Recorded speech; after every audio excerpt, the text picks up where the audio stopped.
சேமிப்பை பற்றி நிறைய பேசிகிட்டு இருக்கோம். ஆனால் நம்ம பண்ணுற வேஸ்டேஜை பற்றி ரொம்ப பேசுகிறதில்ல. ஏன்னா தப்பு வந்து நம்ம மேலே இருக்கும் இல்லையா? அதனால் யார் குற்றவாளின்னு கண்டுபிடிக்கணும்னா ஃபஸ்ட்டு நீங்கள் உங்கள் வீட்டு ஃப்ரிட்ஜை இன்வெஸ்டிகேட் பண்ணுங்கள். அப்போ தெரிஞ்சிடும் நம்ம எத்தனை பொருளை வாங்கி வேஸ்ட் பண்ணிவிட்டு சாப்பிடாம கொண்டு போய் குப்பை தொட்டியில் போட்டிருக்கோம் அப்படிங்கிறது. ஸோ இதை பற்றின லாங் வீடியோ இன்றைக்கி க்ளீனிங் வீடியோட சேர்த்து நான் வந்து மேலே கொடுத்துருக்கேன்.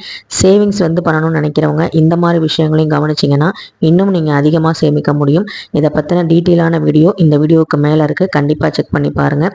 அது மட்டும் இல்லாமல் அதிகமாக நம்ம மெடிசனுக்கு செலவு பண்ணுறோம் அப்படின்னா கண்டிப்பாக நம்ம ஃப்ரிட்ஜை வந்து நோட் பண்ணுறது ரொம்ப ரொம்ப முக்கியம்.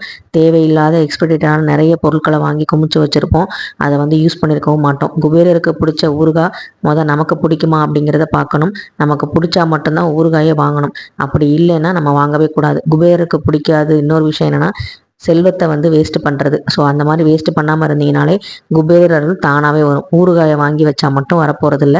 ஸோ இந்த மாதிரி சின்ன சின்ன விஷயங்களை நோட் பண்ணுங்கள்.